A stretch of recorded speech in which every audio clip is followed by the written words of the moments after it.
Okay, Mariah gave me the go ahead. I always wait for that because she's like our go-to. So welcome back, everyone. This is session 4 of our recruitment boot camp. I also just want to thank everyone for understanding with the last 2 sessions. I had been out sick, so I just really appreciate, and you had a great team with Helen and Alex and Suzanne. Today we're going to be talking about advertising and social media. This usually is a little bit more content heavy session, so I do still want all of you to be able to go out in your breakout groups, but we probably won't do a report back. I just want to make sure that we can get through all of the material today. And I know that there were some questions in the discussion board just about places to post job announcements, all of that, so we'll get into that today. This is the housekeeping that has been from all of the other sessions. So, the session is being recorded. You will have access to the recording on the discussion board. If you have any issues with accessing the discussion board, if you're still having any issues or haven't been able to, Mariah is your go-to person and she'll be able to help you out. If you can be on camera, that's great. We also understand if you're not able to, but we do ask if possible to be present. Use the chat box, unmute yourself. Feel free to jump in anytime with any questions, comments. You can stop me at any point and I'm more than happy to answer questions, or we can just have discussions. If you're having technical difficulties, again, Mariah is your go-to. She is amazing, so we thank her for all she does on the tech side. And then at the end, if you could complete the evaluation, we'd really appreciate that. I also just want to mention, because I know this has, things have been really difficult for a while, but very much a difficult week for so many people with everything just kind of happening in the country and in the world.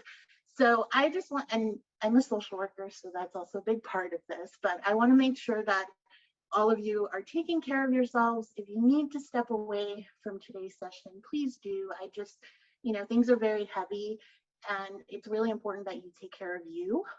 So please do that.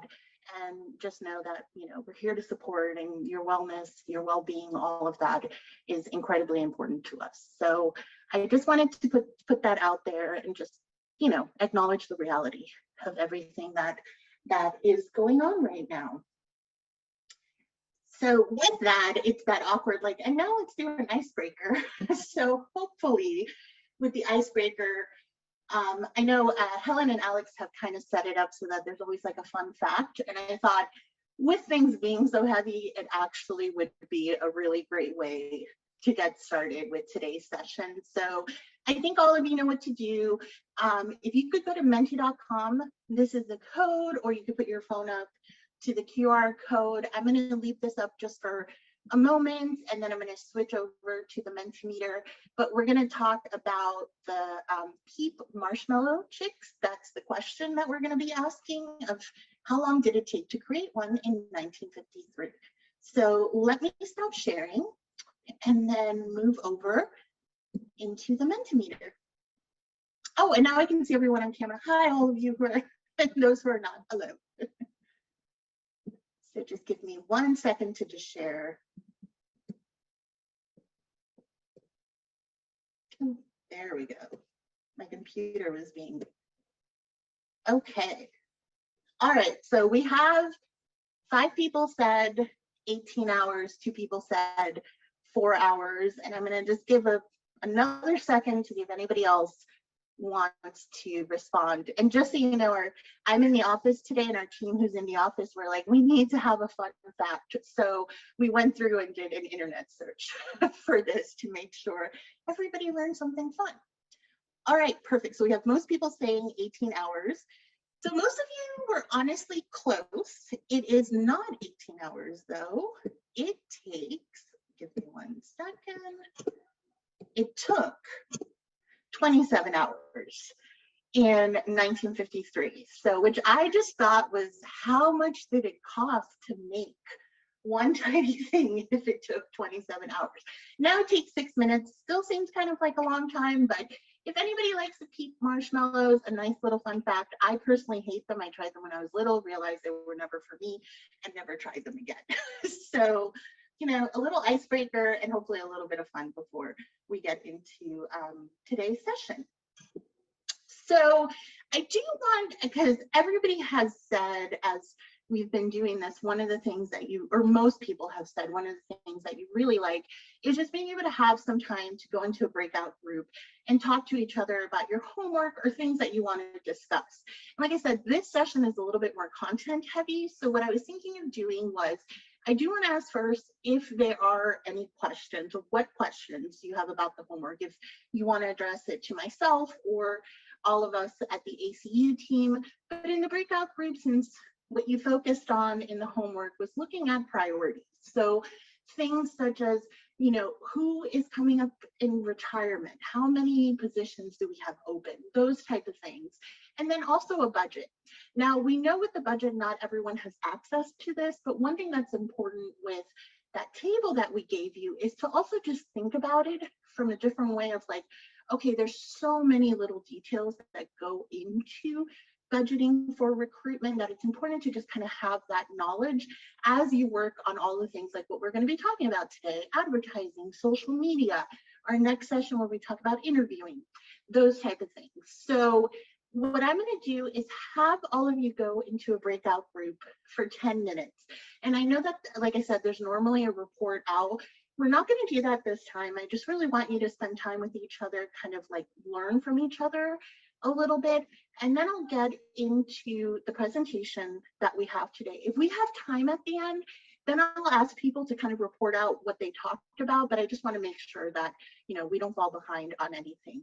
But before I ask Mariah to send each of you into different breakout groups, do you have any questions about the homework that we can here assist you with right now?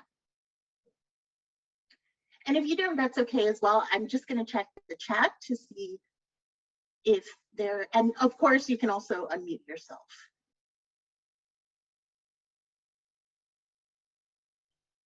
Okay, I'm not seeing any. So what we'll do, and Mariah, if it is okay, if we could put everyone maybe into, we have a smaller group today, so like groups of 3.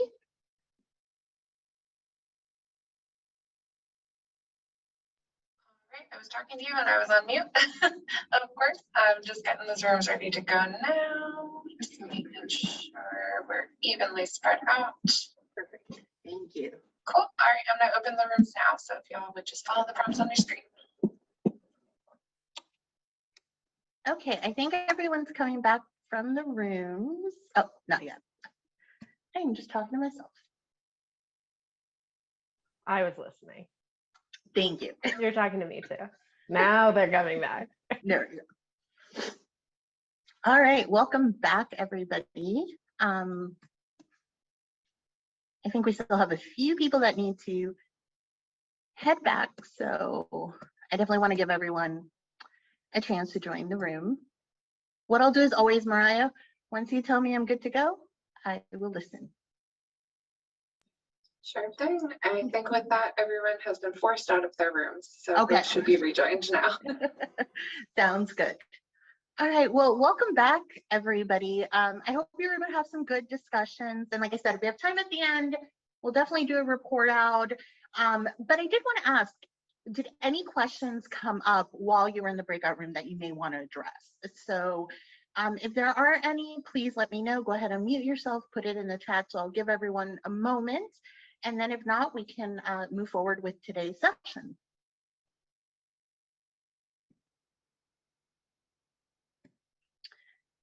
Okay, I'm not seeing anything in the chat. Don't hear anything. All right, so let's get started then.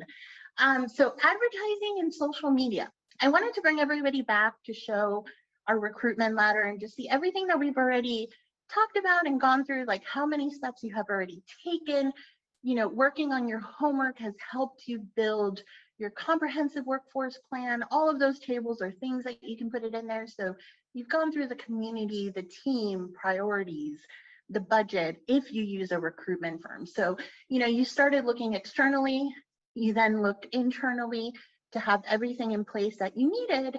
And now it's time to go back externally. So you're going to be posting those job announcements, posting to social media. How do you advertise your health center? And as I said, I know in the discussion board, there were some individuals who posted on just wanting to know from their fellow cohort, where were they posting where they got good candidates?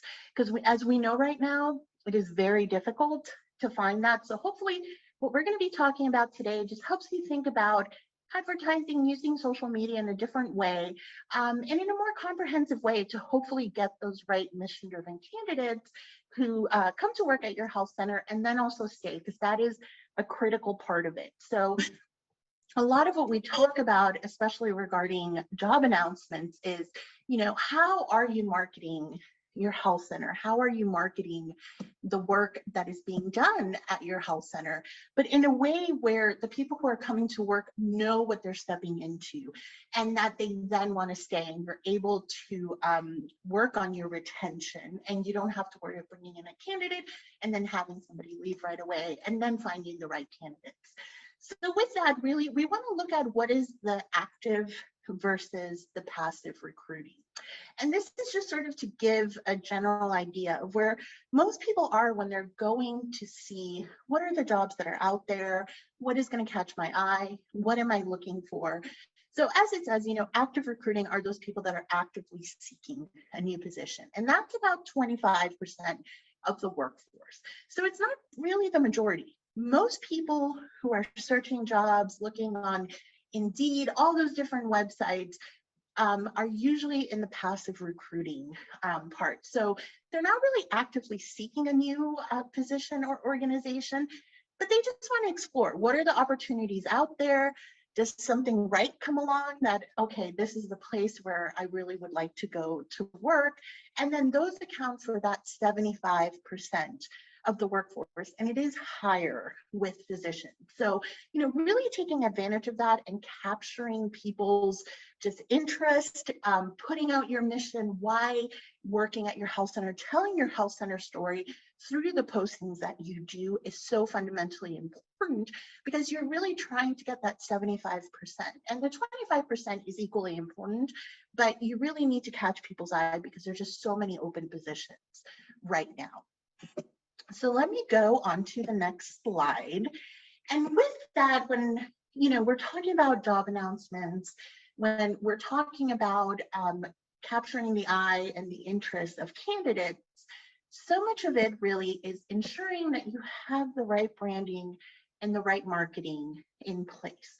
I think with a lot of job postings, and understandably so, because things are so busy, it's sort of there's one template, and is it a one size fits all?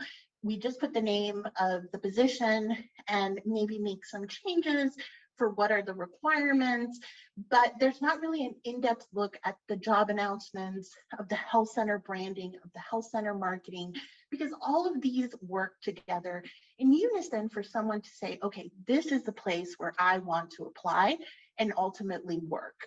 Because they're not just going to look at the job announcements, they're going to go on your website, they're going to look up your organization. All of these things are very fundamentally important. So when we talk about branding, we want to talk about that unique meaning and distinctive features of what makes your health center unique, what makes your health center special, what makes you stand out. And that someone can look at whether it's your logo, your website, any external facing material that you're putting out there, and they know this is coming from that organization. So, something that may seem really basic, but it's very important, is ensuring that you're using the same color scheme throughout, so that it's connected to your logo. You're using the same font types throughout, that you just have the same aesthetic and look, so people can make those connections, especially people in your community, to know, okay, this is the organization. I know exactly who you're talking about. So as you can see with us, with our ACU logo, we recently, actually, when I started, it was about 2 years ago, we rebranded. And that's really important too, to see what we're putting out there, the materials that we're putting out there, is it staying up to date? Does it still look modern? Does it look outdated? How are people interacting with all this? And I know that can be much larger than just recruiting and HR, but all of these things have to work together, because again, you know, you're out there with so many different people, so many open positions that you want to stand out from the rest. And marketing is just that process of promoting those services. So again, as I said, when people go in, when they look at job announcements, they're not just going to stop there. They're going to go on your website. They're going to see, what are you doing, especially being mission driven? How easy is it to find the mission on your website? Is it right on your front page?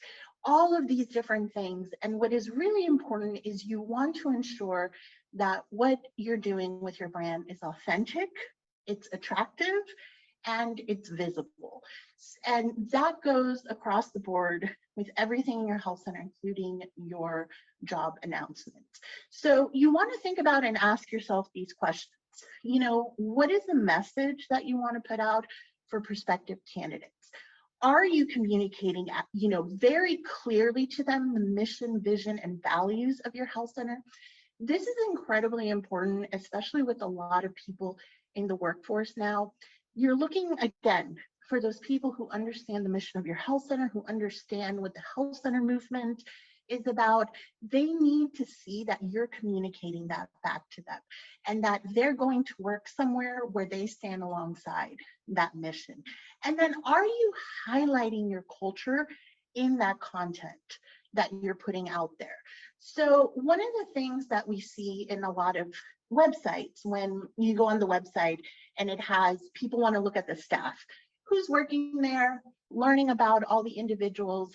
Sometimes we only see the C-suite and that's it. None of the other staff is listed, and you can't find that information anywhere on the website.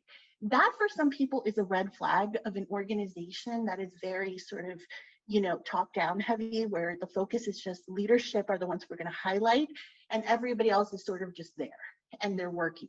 So those are the type of details that you really need to think about in the recruitment process, in the advertising and the branding and in the marketing, because what does that say externally when people are trying to find out more about us? So I always highly recommend highlight more than just your C-suite or the people in leadership. Highlight as best as you can everybody in your health center, because everyone is contributing just as much to ensuring that the health center is working and that you're giving patients the services that they need and they deserve.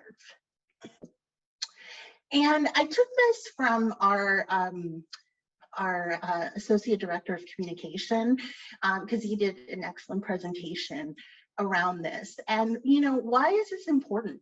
And I think I kind of talked a little bit about it, but what you want to highlight in your marketing, in your branding, and again, it's going to be linked so closely with your values, but this is going to let people know, what is your commitment to justice, equity, diversity, and inclusion? How do you stand on pay equity? So in a moment, we're going to talk about including salary ranges and why that is so fundamentally important. This, again, you're speaking to that audience that you're trying to bring in to apply. Most people now, if there is not a salary range in a job posting, they won't even continue to look at the job. They're just like, because it tells them a few things. That, does this organization really value pay equity? This is a mission-driven organization. That should be one of the values. But also, when we look at JEDI, so the Justice, Equity, Diversity, and Inclusion, so many groups have been just very exploited in this area. So having a salary range tells people, you know, we want to even the playing field. We acknowledge that exploitation that has happened, but then also it saves you a lot of time, money, heartache, everything that comes with having a great candidate go through. And then at the last, you know, the last interview, or once you've kind of put in so much, invested so much, you talk about the pay and that's not what they were looking for.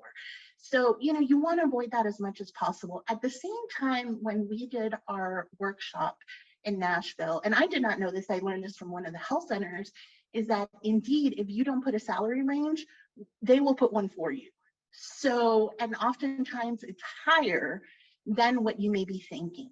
And you don't want, again, a candidate to come in, they answered the job posting, they saw the salary range, and then there's a discrepancy because that was not actually what the salary range was for that position. So other things that you want to highlight in all of this, What are professional development opportunities, employee successes? So that goes back to on your website, when you're talking about the employees, the staff, are you only highlighting the C-suite and leadership? Are you really highlighting everyone and showing that this organization cares about all of their workforce? Are you talking about work-life balance in your job announcement? What is the mission-driven culture, both from the employee and the patient perspective? So, and there's many different ways you can do this, and we'll talk about how to put it into job announcements, but all of this should also be on your website, on your social media presence, all of those things. What is the impact that you're doing on your community, your innovation? Basically, at the end of the day, what you're trying to do through all of this advertising, through all of these job postings is tell the story of your health center, tell the story of your values, and why is this an organization that is worth working for? Because that's what people are looking for right now.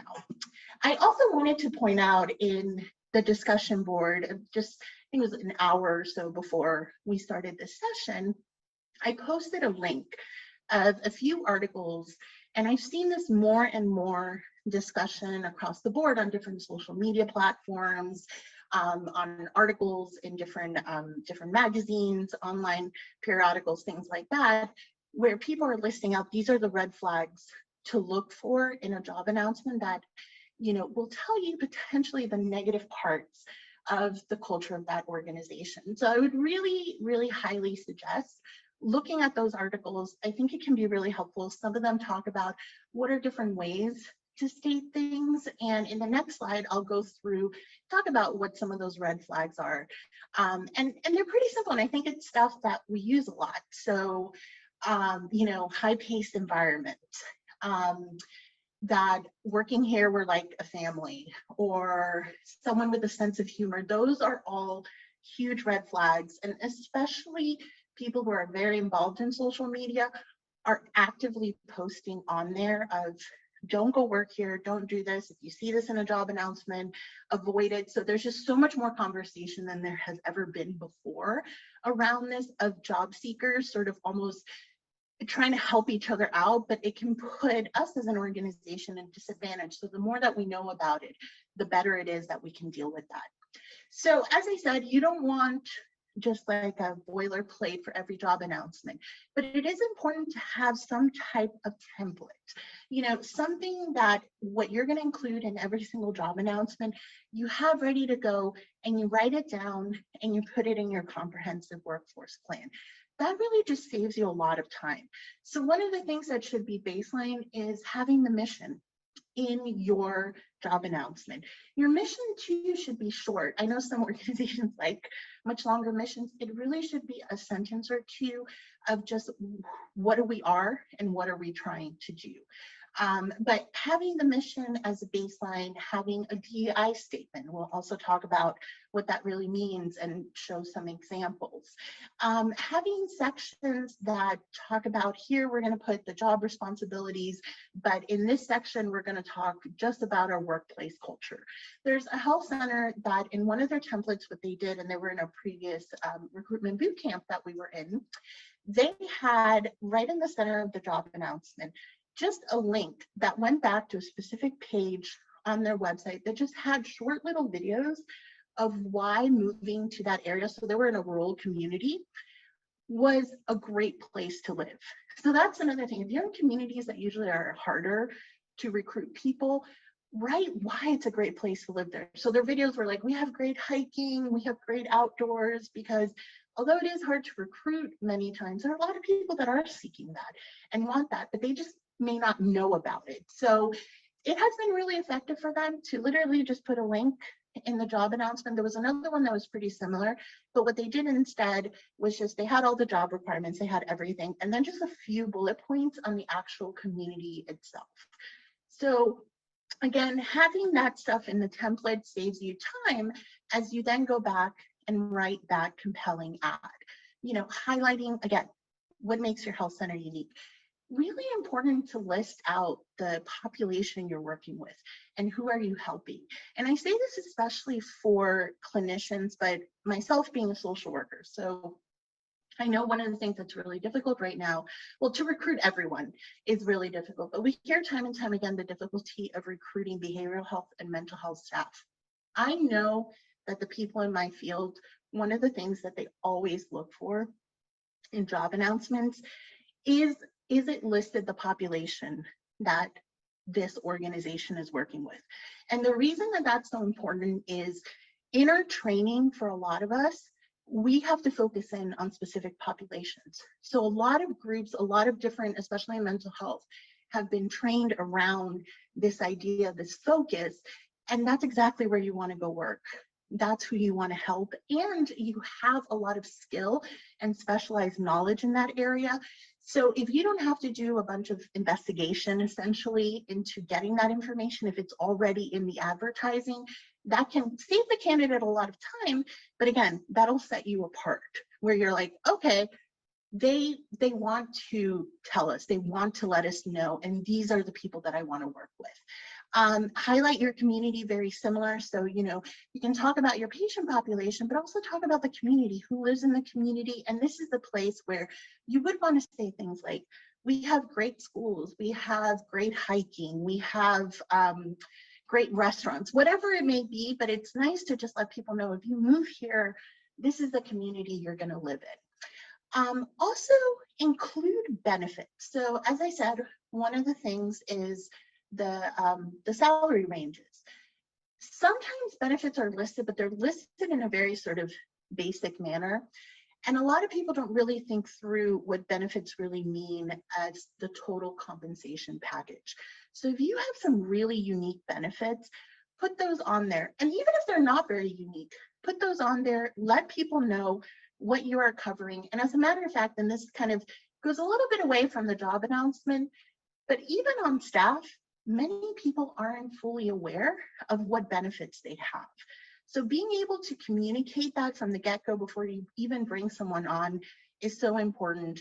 And in the next sessions, when we talk about interviewing, we'll repeat this on, let candidates know what are the benefits, but especially with, health centers, because it is a reality. You may not be able to have the same salary range as a private, doctor's office or dental office or a hospital, but you can put forth, this is our whole compensation package.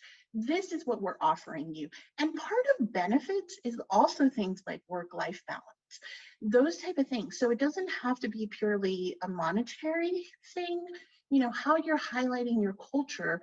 And of course, salary is incredibly important, but people also stay in good organizations where they have good managers, where they're respected, where they feel they can move up. So another thing that you may want to talk about in your job announcements when it comes to these benefits, do you have career ladders? How are you working on career paths? Do you have mentorship opportunities? So think broad and really, and this is why when we started this, we told all of you, start with assessing. And that's why we have you just dig a little bit deeper, because those are the things that you're going to find of like, wow, we're really doing a great job with this.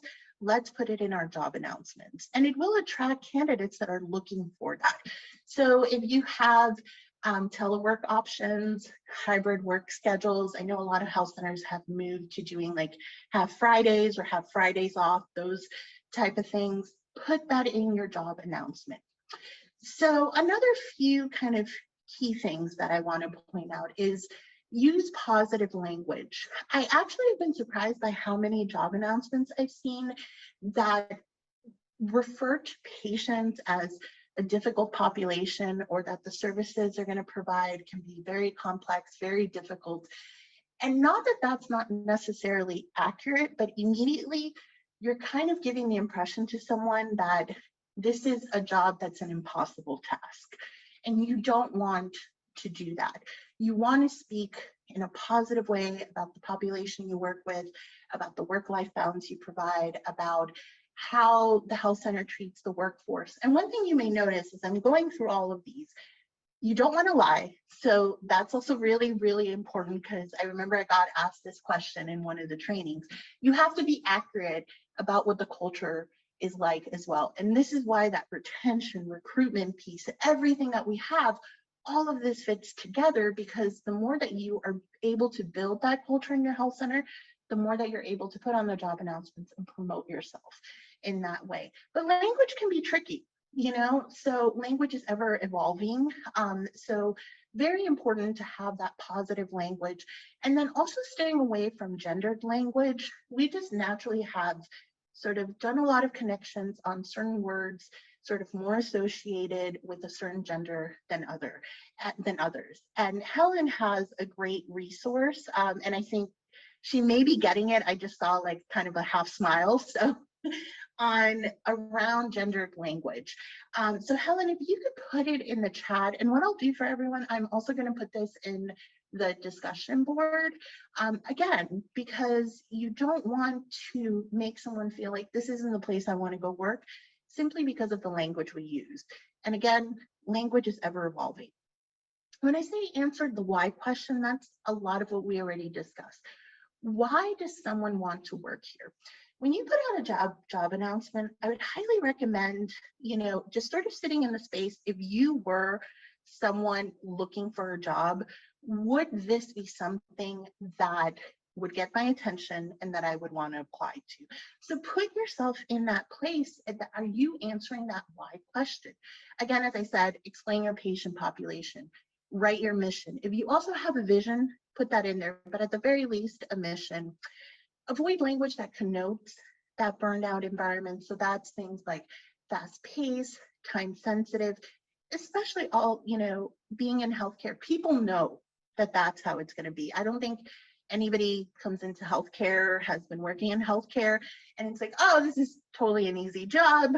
It's not going to be stressful. People are aware of this. So what you really want to do instead, because I think these are just a lot of buzzwords that we've gotten used to, is rather than just saying that, actually write on what the person is going to be doing day to day. So if you were trying to say, fast-paced environment, does that mean that they're going to have an X number of hours they need to meet, or so many patients, or, more so you're telling a story and you're describing what the actual position is, so people know what they're getting into, rather than using buzzwords. Because what has happened too is, for so long, buzzwords have been used that people didn't really know what they were expecting out of a job. They were just kind of like, okay, I know everybody's going to use this term or that term. The more you can describe it, the more detail you can provide. It is very valuable. As I said earlier, one of the things that people have really been posting online as a red flag is that we're like a family, or this is a family environment. And what's really interesting in that is that workers do want to feel when they're at work that it is a place where they're safe, they can connect with their coworkers, really a very familial type of environment. But when people read that in job announcements, usually what that tells them is, oh, this is a place where they're just going to expect me to work all the time. I'm going to be exploited. And I think why this is coming through so strongly now is that a lot of these buzzwords were used and were exploited in some ways by many organizations. So people have sort of built this shield around it. So again, the way to avoid that is actually describe your culture, describe what you're looking for in that job, so that who's coming through already has the information that they need. Talk about how your health center values his workforce. Part of that is the salary range. Part of that is the benefits, every and anything that you can put in there that is appropriate. Obviously, you don't want to have a huge list because that's also not effective. But what makes you unique, and how does the health center help the workforce? You want to have, oh, and Helen, thank you. I just saw that you posted, and that is a really great resource. And again, I will put it in the discussion board. You want to have a diversity, equity, and inclusion statement. It's very, very important. In the next 2 slides, I'm going to go through it. So we'll talk a little bit more about it. But finally, just to sort of wrap up this language part, make it personal. And we've already kind of discussed that, where it's, let people know what are they actually going to do and what does it mean to work at this health center. So for DI, as I mentioned, so most job announcements, or at least most of the ones that I've seen, they have, the equal employment opportunity statement. A DEI statement is not that. it really shows your commitment to these principles, to these values. Especially as health centers that were really built on the foundation of those values, it's so important for people who want to work in mission-driven organizations to see this. In fact, many job seekers are specifically looking for these things. So having a statement that is really a commitment to diversity, equity, inclusion in your workforce, in the population you work with, whatever is appropriate for your health center, it's important to highlight and then to put that in the job announcement. So we have an example here, and I wanted to put that in the slide, but we also have, we have a few more. So these slides will be available to you. I'm gonna post them in the discussion board right after this. The only reason I didn't before was I didn't want to give away the answer to our icebreaker. So that's why I held off. But here are different examples of DEI statements. There's many people that are working on these, or use these as templates, build out for your own health center. And if you have one already, put it on your website, put it in your job announcements. Make sure that people know that this is something that is incredibly important to your organization and your mission. We also have a building an inclusive organizational toolkit. There are more examples on there. The other thing that I wanted to highlight from the toolkit is that it lists out different organizations where you can then post jobs. So another thing that we hear all the time is we have a lot of difficulty getting diverse candidates, and we understand how important it is to have a diverse workforce that reflects the population we work with. For many of these groups and individuals, you have to go to them. There's not the expectation that they're going to come to you. So going to these different organizations that are specific for these groups and these populations, many of them have job boards, things like that.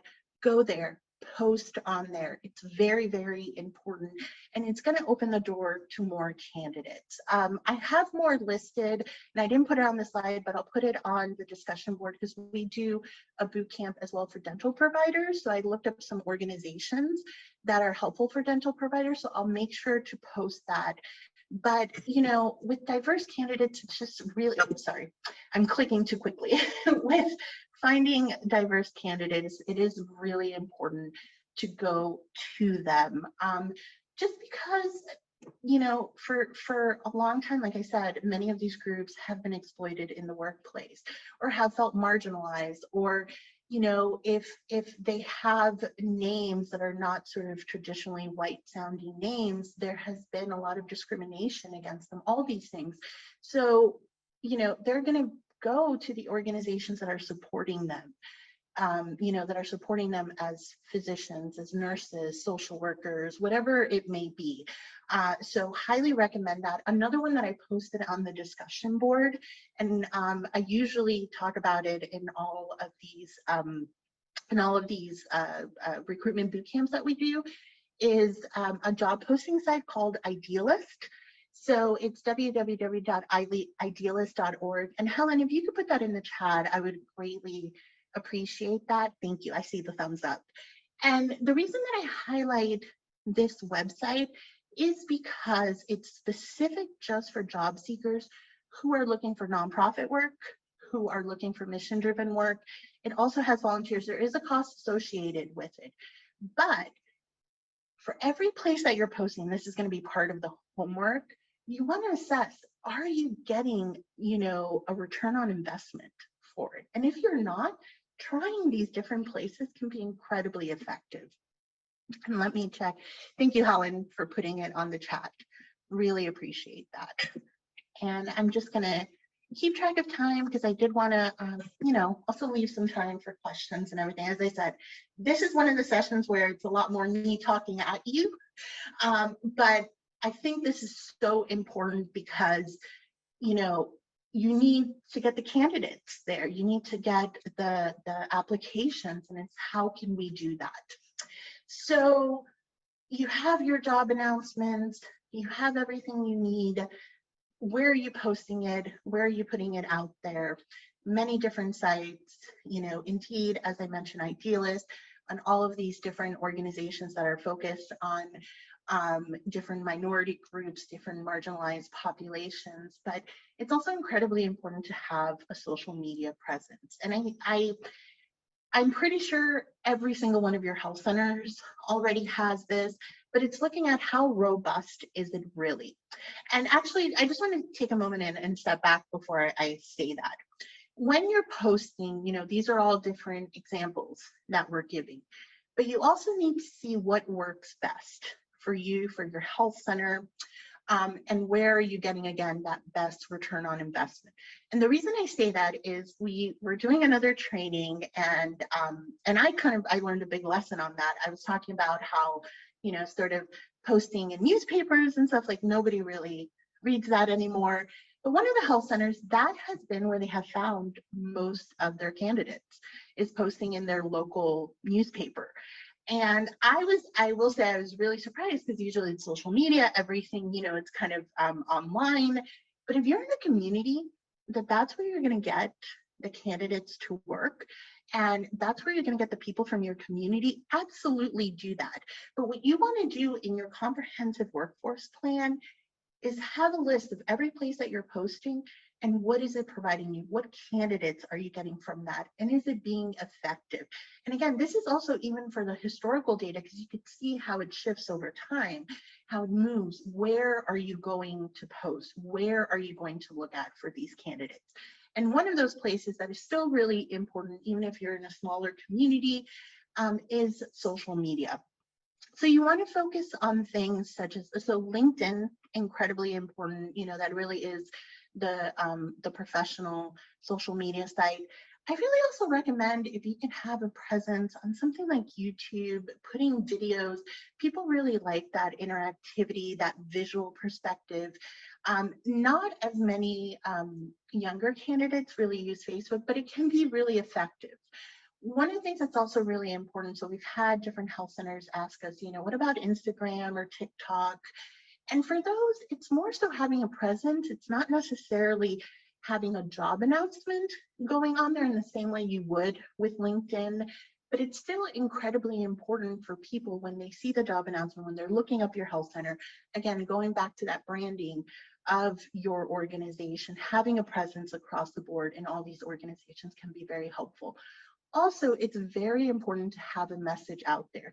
And I say this because I follow a lot of people on these different social media sites, people who have millions of followers, physicians, nurses, different clinicians, also different people working in healthcare. And I noticed recently, and definitely throughout the pandemic, many of them have left, and they're advocating on their platforms, not just for people to leave their jobs, but to leave healthcare altogether. And so, you're kind of facing all of these different messages that are out there. So the more that you can put a message of health centers are different, we care about our workforce, we care about our population, you have a presence across the board in social media, it really is going to attract more of the candidates that are then looking for the job announcements. So, you want to focus, again, our last homework was on budget. Focus those dollars on where you're getting the most engagement. The good thing is with social media, many of these websites are free. So, you can do it. It doesn't, you may have an in-house marketing media person, you may not, but you can also leverage the in-house staff who, this is kind of like their daily lives. They do this super easily. So, it could be something, leverage what you have to really make the most impact. Okay, and that was my goal, to leave at least 5 minutes. I only left 4 to be able to answer any questions. I know a lot of times when we talk about this, people get concerned, for example, on the posting of job salary ranges and things like that. I think there's a lot more movement. There's a lot less resistance and hesitancy to that now. The other thing that is really important is that, as I've offered, I am more than happy to look at any of your job announcements, go line by line, offer some language changes, some suggestions if you would like, and I will go to the next slide in a moment. But I just want to see, does anybody have any questions? I know that was a lot of content. Okay, I see in the chat. said you covered so much, and I just want to say I completely agree with everything you said. Thank you, Angela. Yeah, and and I think what these shifts have sort of happened so quickly, and I think with the onset of having so many people just putting their messages out there, being like, this is a red flag, this is this is that. I just really want everybody to be equipped with challenging that message of being like, we're not those red flags. We are different. We're a place that values people. We want you to work here because, you're a mission-driven person, but we're also going to make sure that your pay is equitable, that, you have a work-life balance, and it's never going to be perfect. But the more that you can be transparent, even through the job announcements with people, the better. And yes, I know I covered a lot. So this is one of the heavier content sessions for sure. So as everybody, if you want to gather your questions, unmute yourself. If you don't have any and you just kind of want to digest everything, totally fine. But what I'm going to do is just go to the next slide and talk about the homework to see if any more questions come in. So we're going to have the same as we've done before. I'm going to post on the discussion board. It's going to be 2 tables and some questions focusing on advertising and social media. With the advertising, it's having that template in place that I talked about. And you don't have to write it out completely, but even if you just put some of the key areas, like we're going to put our mission, we're going to talk about our community, we're going to talk about our population, those type of things, really important. And then the social media is, again, listing out where are the different places that you're posting and how effective have they been. So all of this you want to take, put in your comprehensive workforce plan, and continue to go back and revisit it, because this is just changing so rapidly that it's important to sort of try to stay on top of it as much as possible. Then if you want to send me any of your job announcements, like I said, I'm more than happy to review them, or really anything else that you may have questions on. That's what we're here for. We're happy to offer that one-on-one TA as well. Our next session, let me check the chat. I don't see any questions. So hopefully it's more that people aren't overwhelmed with all of the information, but also, as I said, I want to make sure that everybody does what they need to do, especially this week with how difficult things have been. But our next session is Thursday on June 9th. We're going to talk about the screening process. So really a lot of what we talked about now is how to bring that in once you start interviewing someone, once you find someone that answered that job announcement that may be, a good candidate. And let me look at the chat. Oh, yeah, thank you, Dorothy. So Dorothy said, not overwhelmed. Thank you for the thorough content. Absolutely. And Mariah is going to launch the evaluation in a moment. I think it should pop up now on your screens. And the last thing I just want to say before I also say thank you to all of you, just some promotion. We are having our conference in DC. So if any of you want to join, we're having great speakers, great content. You also get to hang out with us in person. We're a pretty awesome team. So we just wanted to be able to provide you with that link for our conference coming up. It'll be July 31st through August 2nd here in Washington, DC. So let me check. Okay, perfect. I'm 1 minute over, but I just wanted to say thank you so much, everyone. Just really appreciate all of you being here. If you have any questions, please don't hesitate to reach out, send any information my way that you would like, and then we will see all of you on June 9th.